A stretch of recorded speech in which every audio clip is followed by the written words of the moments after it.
ya sometimes di hidup ini ada banyak hal yang mungkin pada saat kita menjalaninya kita bertanya ya, kok gue harus kayak gini sih gitu kan, kok harus melewati seperti ini. Aku waktu itu kerja upah harian kan, jadi pada saat itu kan aku nggak punya work permit, cuma punya student pass. Ini masa-masa pas lagi kuliah. Ya udah akhirnya waktu itu pernah kerja di banquet, salah satu hotel di Singapura, yang dimana kalau kerja banquet itu kita nggak boleh masuk pintu depan, lewat pintu tikus di belakang, lewat jalan belakang, dan acara nikahan. Jadi kalau tadi ngangkut-ngangkut excellently dengan satu tangan, bawa sup hisit itu biasanya paling berat, karena bayangin sup, aku bawa tangan sendiri, kalau jatuh itu gimana. Jadi mungkin aku satu-satunya orang yang nggak sesuai dengan standar, kalian bawanya begini, aku bisa nggak bawanya begini. Seriously, karena aku nggak bisa kan dan takut. Iya, tapi itu aku selalu memorable kerja di tempat itu. Kenapa? Karena setiap kali selesai pulang, itu kan biasanya banyak makanan sisa ya. Tapi kan makanan sisanya kan nggak boleh kita makan kan, harus dibuang. Sedangkan pada saat itu kan aku makan aja susah banget, ngumpet-ngumpet makan roti di toilet. Jadi ketika aku harus membuang makanan yang mewah, yang sebenarnya aku pun juga berkekurangan makanan, itu tuh setiap hari aku tuh ngerasa kayak wow, kok hidup itu bisa berbeda banget ya. Apa yang orang itu alami sama yang aku alami kok bisa sangat bertolak belakang sekali gitu. Ya kan, apakah aku bisa bener-bener suatu saat nanti merasakan hidup yang sesungguhnya gitu, yang kalau makan nggak usah mikir, bisa menikmati gitu. Nah sebenarnya to be honest, yang lebih memorable tuh bukan dapat $1 juta. Ketika aku bisa bayar hutang 40.000 Singapura dolar, itu yang sungguh-sungguh, karena itu yang aku targetkan sebenarnya. Jadi kayak setiap hari waktu dulu ya, aku kerja keras 14 jam tiap hari nonstop 7 hari selama seminggu. Tujuannya saya pengen bisa bayar hutang. Saya nggak pengen nyusahin orang tua, karena saya pengen bener-bener sungguh-sungguh meringankan beban ini gitu. Karena tahu sendiri, mama kan nggak kerja, cuma ada papa. Sedangkan papa kan juga di Indonesia dengan hasil yang rupiah dikonvert ke dolar itu kan pasti susah sekali gitu. Jadi sebenarnya yang aku tuju tuh pokoknya aku pengen bayar hutang. Jadi yang paling memorable adalah ketika saya bisa bayar hutang itu. Waktu itu belum punya credit card karena belum ada, belum bisa apply juga kan. Ya udah akhirnya pakai cash 40.000 ke bank. Ini bayar, oke hutangnya lunas. Dan aku waktu itu langsung infoin ke mama, papa, utangnya udah bayar gitu. Jadi itu yang sebenarnya lebih memorable sih daripada $1 juta, karena aku nggak pernah ngejar $1 juta, cuma karena dari kerja keras itu membuahkan hasil dan hasilnya terus dilanjutkan, akhirnya of course dengan sendirinya mendapatkan lebih banyak lagi gitu.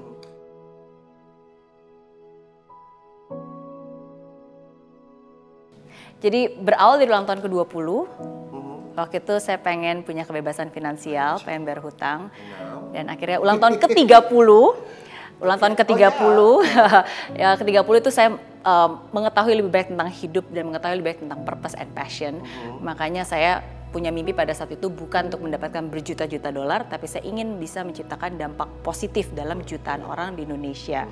From income to impact, dan akhirnya kembali ke Indonesia.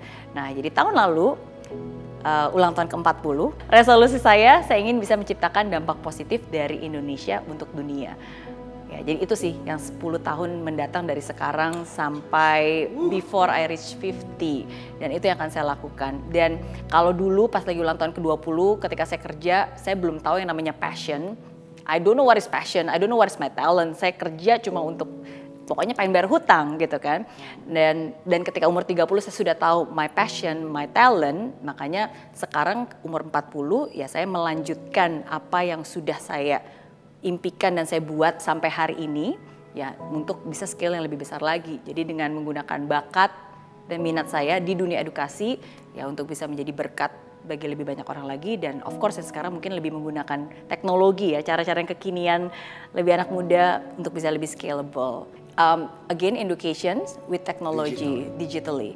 Ya, jadi kan sekarang kita udah ada, ya bersyukur kita udah ada Mary Riana event, kita bikin camp, udah ada Mary Riana Learning Center, cabang-cabang di Jakarta dan juga di Surabaya. Terus gara-gara pandemi kemarin kita buat Mary Riana Digital Learning. gitu. Jadi lewat digitally, lewat online gitu. Tapi saya merasa bahwa of course jangankan dunia ya, sekarang Indonesia aja belum benar-benar terjangkau ke banyak hal. Orang Meridiana Learning Center aja baru Jakarta dan Surabaya, sedangkan kan di Indonesia masih lebih banyak lagi. Apalagi internet pun juga belum semuanya benar-benar punya akses yang merata di dunia pendidikan. Dan saya percaya apa yang membuat hidup saya berubah ya ketika saya belajar kan. I learn about personal development. Saya belajar cara saya memanage pikiran saya belajar cara saya melihat hidup gitu. Jadi kalau itu mengubah hidup saya yakin pastinya hal ini pun kalau diketahui oleh anak-anak remaja dan mereka belajar, mereka juga bisa mengubah hidupnya. Ya, nah jadi caranya adalah ya at least buat saya sekarang menggunakan teknologi untuk bisa ya again membuat edutech, education through technology ya semoga dengan apa yang sekarang kami semua buat ini ya bisa bermanfaat dan bisa berguna nantinya. Gitu. Jadi itu sih harapannya.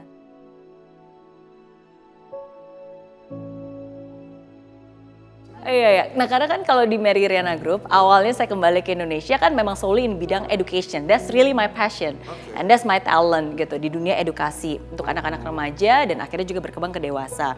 Nah tapi mulai dari tahun 2020 mungkin sekitar 2 tahunan yang lalu lah ya kita bikin Meridiana Ventures sebelum pandemi. Berarti 2019 ya betul. Kita ada yang namanya Meridiana Ventures. Nah kalau Meridiana Ventures ini adalah bagaimana saya dan kita berpartner dengan para founder anak-anak muda yang mereka juga punya talent dan bakat, oke? Nah, dan akhirnya ya sama-sama menggunakan resources Meridiana Group dan kita bikin bisnis bareng. Nah, jadi waktu itu selain di dunia edukasi kita juga ada Kopi M, kita ada Healthy M Kitchen, kita juga ada fashion dan seterusnya gitu. Nah, jadi Healthy M Kitchen ini yang kita buat di tengah pandemi sebenarnya. Gitu ya. Jadi kebetulan ada co-founder juga yang memang bisa masak dan memang passionate dan mereka memang tahu. Ya udah mereka bertiga bersama dengan saya dan suami ya kita bikin Healthy M Kitchen ini gitu menggunakan talent mereka yang mendu operations ya dan kita dari Meridiana Group yang juga memberikan support. Nah, jadi itu dari pandemi tahun lalu berarti ya bersyukur sekarang udah berkembang. Jadi kita udah punya dapur di Jakarta, Tangerang, Bekasi, Depok, dan satu lagi coming soon Bandung.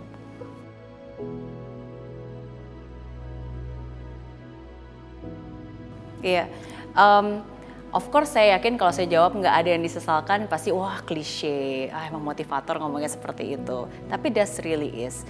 Sometimes kadang-kadang kalau perasaan sesaat, sometimes kadang-kadang misalnya kayak dulu saya pernah ditipu sama orang yang saya percayai, contohnya misalnya.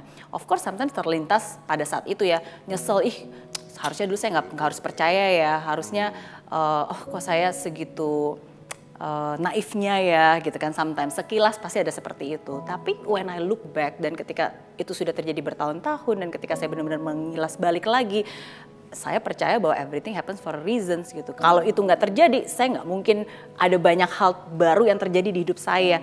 Yang akhirnya sebenarnya those sad moments yang awalnya breakdown, bener-bener literally breakdown, ya ternyata itu caranya dia untuk membuat saya breakthrough gitu. Kalau saya nggak sesedih itu, saya nggak mungkin bisa akhirnya keluar dari suatu tempat yang sebenarnya tempat itu tidak baik contohnya. Gitu. Jadi kalau hari ini saya bilang I have no regret in my life karena saya selalu percaya setiap jalan di hidup saya itu selalu dijaga oleh Tuhan. Jadi berprasangka baik terhadap apa yang terjadi, terhadap rencananya itu penting banget. Dan kalau kita berprasangka baik berarti nggak ada yang perlu disesalkan.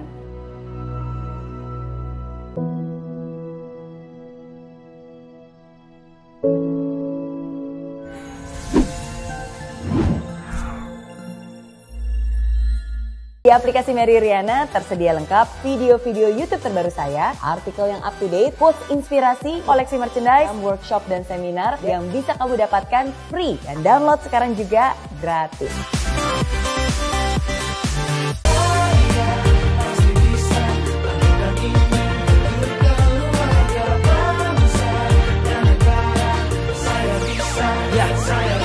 Laksana bumi tanpa hujan, hidup tanpa tujuan, kering dan mati tanpa hijaunya tumbuhan. Demikian kalau mimpi tak kunjung terjadi.